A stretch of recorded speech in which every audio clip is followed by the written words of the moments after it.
Why does the body hold on to the dread of a season that the mind has forgotten? Published on 23 June 2026, the essay looks at the strange gap between official records and personal memory. For those who spent time in foster care, identity is often scattered across state archives and half-forgotten summers. The narrative considers the way trauma fragments the past, leaving behind physical sensations, a recoiling in the stomach or a sense of dread, when the actual events have slipped away. It is a quiet observation on the effort required to finally belong to one's own story. Written by Lisa Marie Basile in Psyche, narrated for Avra. It was July when I received my foster care records, hot and bright and wild. I felt a familiar pit in my stomach, a recoiling that had come to signify summer for me. At the time, I didn't know why. The documents were sealed behind a digital, password-protected vault, a Pandora's box, possibly, but I didn't care. I'd spent nearly 3 years in foster care as a teenager, but remembered it in fragments. Perhaps paperwork, social worker documents archived by the state of New Jersey, would help where memory failed. It is strange to see the details of your own life, things a young girl might scribble into her diary, printed as fact on official letterhead. But there they were, scattered traces of a version of myself lost to time and trauma, staring back at me. I talked to my mother on the phone often during our first year apart. I don't remember this. I only remember feeling that she was gone. I wanted to see her more. I do remember that feeling. She came for Thanksgiving once. No recollection whatsoever. I saw my brother then, too. I asked my brother. He says he can't remember either. Foster care was like being ripped out of the film reel of my own life, mid-scene. I was 16. My brother wasn't yet 10. Having grown up in 1990s New Jersey, before social media distractions, when we had to invent games to pass the time, we were close. We stayed in the first foster home together, dropped into a new frame that didn't belong to us at all. Some of the stills have no discernible image.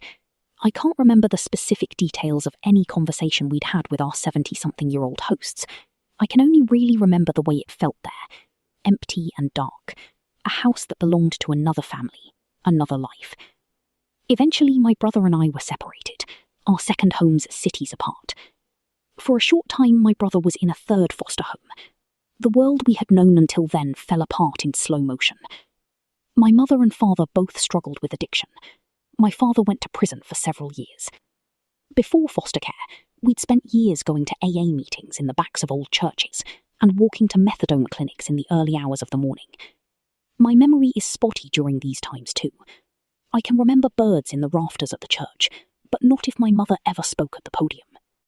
Without extended family or access to reliable and consistent financial support, life for my mother, and for us, was barely tethered together by a series of low-wage jobs, bad boyfriends, 2 small apartments, eviction warnings, homeless shelters, and changing schools. Eventually, she lost custody of us.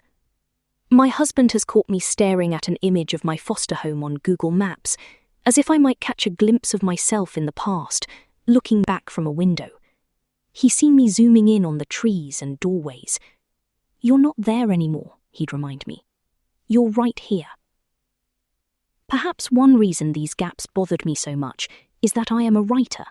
My work depends on being able to recall and translate memories and feelings, not just the what of it all, but the why, the how, the interiority.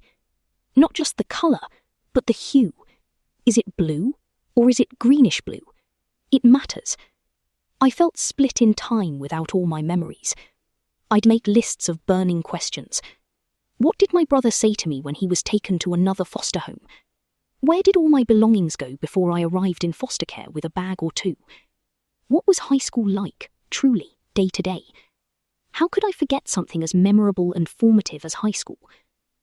In psychology, late adolescence and early adulthood is referred to as the reminiscence bump. We remember more events from this stage of our lives than any other. but many details from those years were inaccessible to me. It felt like a constant, low-grade ache without imagery, as if the scenes wouldn't come into focus. Years ago, I started working on a memoir of my time in foster care, but always put it to bed. Like many writers, I feared hurting my family members. I feared no one would care. I feared being triggered by the old wound. But also, I worried about the gaps in my memory. Sitting down to write meant groping through the haze and having to embrace myself as an unreliable narrator. Apparently, I worked at a doctor's office. This is something I don't remember at all. I reached out to an expert, Estefana Johnson, a trauma therapist with experience working with foster youth. Perhaps she could help me understand my own mind. If something terrifying happens to us as children, especially when our survival or emotional security is threatened, she told me, the brain might suppress or fragment the memory of the experience to protect us from becoming overwhelmed. Foster youth tend to stay in a survival state, wearing down the nervous system and preventing the brain from consolidating experiences into organised, retrievable memories. Instead, those experiences remain disjointed, like scattered puzzle pieces that don't quite fit together, she explained. Even into adulthood, the body may continue to suppress these memories in service of protecting us from pain. Hearing from her substantiated my reality, but I still wanted to know myself. I wanted answers my puzzling Google Maps ritual wasn't going to give me. That's when I contacted the New Jersey Department of Children and Families. What I received wasn't the full record, just a comprehensive summary. Still, it felt like a victory. Generally, such records are strictly confidential. Here's what else the state records told me about myself. I received glasses after I started care. I'd never been able to remember when I started wearing glasses, my own body a sort of mystery to myself. Apparently, I protested heartily when I was told I needed to repeat 10th grade. I struggled endlessly with math. I skipped gym class a lot. I loved writing long poems, something I don't generally do, even today. I got into every college I applied to. I won a scholarship. There was a list of some of my high school jobs, which I'd mostly forgotten about. I wrote for the local newspaper. I worked at a costume shop. Apparently, I worked at a doctor's office. This is something I don't remember at all. My social worker noted that my teachers liked you very much and recognised the potential you had. Reading that felt like receiving love from the past, like old starlight. Reading that timeline, the unnameable summer beast became a little more legible.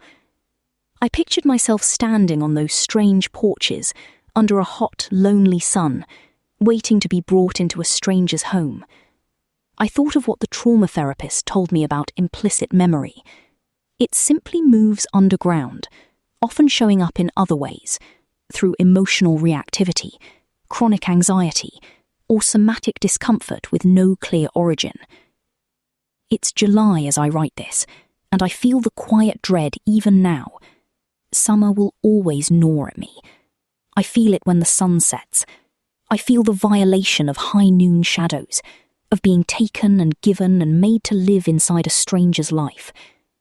Although the state and its strangers are no longer my keepers, I often feel that my own story was a sort of fever dream, keeping me unrooted, unknowable, fragmented. I know I will always live with and write alongside this veiled archive. Maybe the blanks are doing me a kindness, keeping some specific, unknown pain at bay. But everyone wants to belong to themselves, to their own story. At least now I understand it better. I understand myself better.